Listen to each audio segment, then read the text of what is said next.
我喺條咧旁邊啊，旁邊嘅，你食眼叫緊，你都打理咪，你幾百可以咪旁邊，你落幾百公可以咪，是那風嘅時間到那班到埋你時係咪濕是那風咧？喺部啲人多咯，你學點我樣咧，你超風我別咧，旁邊你就學搞咧，你是咁嘅朋友啦，你冇上班嘅屌你姐姐啊，嚟講你睇下，呀，你請我回家，你旁邊你睇下。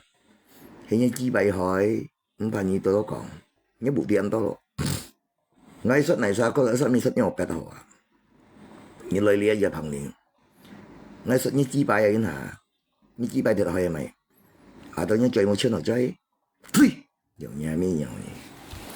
是那風嘅事情咧，你冇打理啊！近來是那風事情落鬼咧進出啊！你點點啊日旁邊，喺你幾百海咧，你係春追㗎，又嘢咩樣嘅？呀，呢度蘿蔔咩樣幾百面啊！我講俾啲朋友你同佢講，我説你是安叫你咯，你講講到啲咩？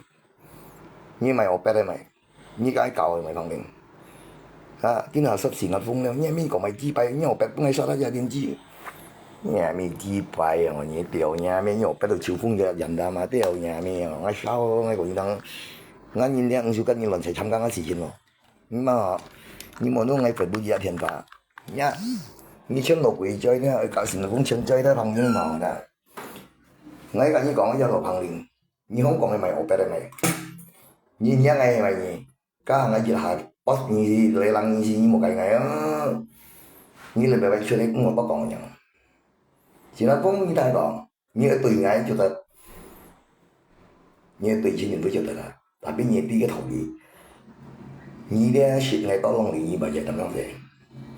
感謝麼？我想講，但係日本落回上課，你真正係用不回行嘅對眼，你做得似啊！點下呀？但你旁邊有嘢咩？你旁邊嘅表示嘢咩樣嘢？你行係咪旁邊？你數跟我追咩？係龍友不對啊！表演是不空表演最對啊！燒狗咁樣。係呀！依家現香港嗰度擺埋紙幣呀咩？因為阿多打呢件事情先，因為我別打呢場人哋要幾百萬啊，有咩我別啲來見我啊，你明唔明知識？啊？你旁邊的嘛，因為我別啲有得臭屁的話，你打呢我別嚟臭屁我，我啲來見我，有咩表達我又別啦，我為乜嘢出頭的啦？你旁邊啊，今日北京上緊嘢啊，你講係搞咩？我都唔信得你咯。你冇komentar si sampai lo panggil, naik sana mau jangan, ya tapi nggak ngisi sau kau pinya, kiểu nhà mi ông nhị chu kiểu chu phú một bét nhau, ha, khi đâu mệt ngay gì chứ nào, ha, em không nào, ya kan, ya sao đi xem mày vậy, đi xem mày, khi đâu mệt ngay gì chứ nhỉ tôi chẳng làm mày, em mày xem nó mày, em mày xem nó. Ngay biểu示嘢咩？呀，你唔係表示我，你以為我撚師傅撚同嘢咩知啊？我表嘢咩知啊？嘢咩我唔係表，有都係冇撚知啊？呀，咩知幣哦？咁平你都去 Facebook 寫，我就緊要呢嘢裏面，旁邊我對個跟你隔離呢，你個咯，老貴都係少年人學嘅啫，你知幣咁當你當咪當五菩薩啊？tapi你天天參加嘅濕時立風，你都緊到羅貴咧，陣時咧擔當嘅咯。你按感見到濕時立風，你講幾百啊朋友，我掉時嘢咩邊做掉嘅我？你幾百去咧，幾百冇去見咧，又不冇冇咧，冇拍幾冇去擺冇咧，你冇啱面前係講啱樣嘅兩隻朋友，你錢喺哪裡買？嚇？你錢喺哪裡買？你幾百可以買？幾百可以賺錢，條嘢我不掉錢嘛？我冇用我追條，我用水用嘅。呀，咩本掉啊我？呀唔呀呀，你講好，你講你講，我希望你搞嘅咯。呀呀呀，你講好，我追咧就條嘢我不掉睇咗，我追條嘢我不掉錢嘛同你。呀咩我啊？嚇！我追叫提條冇肯定，嚇叫提冇，我只屌呢，我不屌簽簽啊，我睇下。屌事呀！咩3個2隻路幾百塊，人人都想食，你啲特閒我度啊！你咩叫麻煩？你覺得打點嘅事情啊？菅義偉風聲啊，追咗睇下佢，猛硬啊！你講緊係幾百？你講嘅朋友係咩？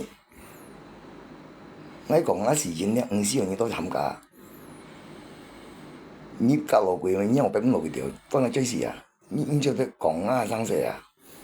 我追個題目講你啦，猛硬啦，講你啦，叫硬啦，叫硬啦！我只掉呢，我俾掉一松松啊，掉嘢咩樣？很少叫嘅我，3個2隻路幾百，你落棚你又要掉張先。你幾百可以咪少係咪？你講下追下那粒嘢嚟講你啦，硬硬嘅很爛啦，係吧？嚟，人呢掉嘢咩？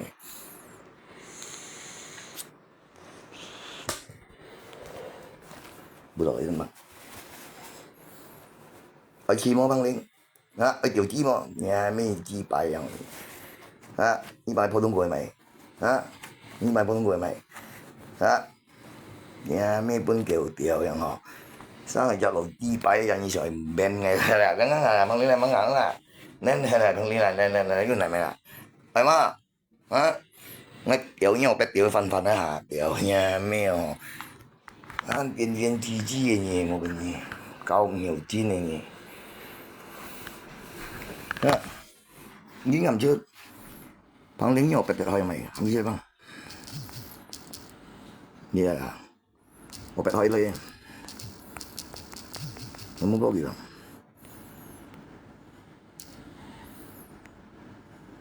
你咩komentar lo gue nga sắp xỉ là phun đâu,你comment là幾百，你komentar là幾百你哈？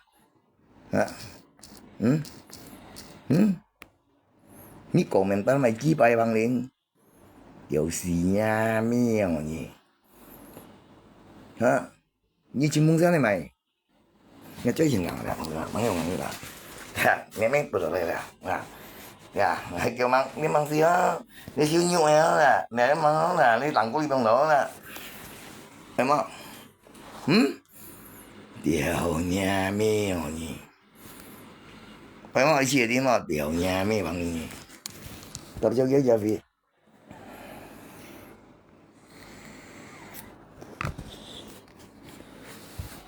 Mày mang cậu kiến ngạo á, nó kiểu như chơi phần à, có nhiều bật phần à vậy đó.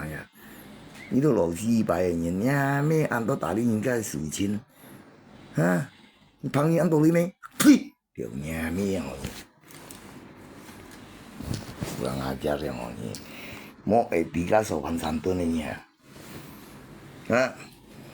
Ini tahu lo paling liang satu jet pen juga. Điều gì咩ini? Gram aja nih. Ni cái punya udah komentaran tuh lo gue lep dengan mới sang ya. Nha, ni 普通嘅我你，你香港嘅咪 opera 人呀咩哦，咪 punya mana？ 你按到 komentar tentang kan lo gue sumpah咪？ Hah? Ni komentar mai chi bay lo gue sumpah à? Chú kẹo kim chiêu nhỉ? Tantang ngay chim xịn cũng bắn điều à, tam ba bùi không cá lượng siêu bàn à, điều nhà mấy một suất mấy, như bạn tiêu hiểu mày, điều nhà mấy như bằng điều nhà mấy không nhỉ? Chỉ xoay nhiều. Như em xịn cũng tùy nghe ra, như bạn đi không còn bia ra, thì mà bông, cái mình như lượng xa cỏ ra, được, tín hạ ra, ngày chơi bao sang lý, như ấy lượng xa bị nhỉ, làng xuống cầu. Cái chú kêu phăng liên hòa, cái chi bay Hong Kong ở Việt Nam mày rồi à. Cho xin gắn lộ quyền hành bằng này, muốn ngay cầm chim xì nào vung ngọ. Cho tên cao lên gì bạn thiếu nha, mày chi bay, xì nào vung cái tiền chí cụ, chỉ dân chiến xì nào vung. Lộ quyền con cầm bay tam bát xịt từ lượng theo bán, tại vì mô lưới hồ bán. Ngay từ đó còn nhau đi sân bán đó. Betul, không ngoài cả. Tapi ni phăng liên miếng đi mày chi bay ra nhà mày nhìn chừng của mình cái nào ghi xếp xí nào vung, ngay tiểu nhà mày mô nào ni phăng liên. Nghe tiểu nhà mấy tiểu nhau bật tiểu cái phần phần mà nè, như chi bay thì thôi mày, hay sao ngay tiểu mày, nó chơi mày vô chơi cầu ngà nè, không biết là, nè, ngay chơi cầu giờ không biết là chỉnh chơi là bằng liên là, nếu mà ngà 屌你妹！我他妈样的，你气爱嘛杨林啊？你气爱嘛？你睇韓國度嘅幾百超風運動員，你大連嘅幾百幫人50人歲人啊，彭林，你我別咁多吞緊了啊！呀，你莫大連嚟咯，我唔呀嚟啥？你50風聲，你50風聲你講咪得啦？我邊50風聲啦呀？小狗樣你！你只羅子國香港嘅賣到賣件30-40年。你何班何多大連嘅時間呢？我忙去大連嘅時間，你幾百不係表都係冇大連啊！你落鬼按開咪幾百啦？你是小掉落追，意思冇見到意思問後生門追啊！你即叫第個啦，叫掉我當年，你係咩即叫上啦？嚟你問硬咯，當年問硬咯，我本意個嚟嘅，我本意個。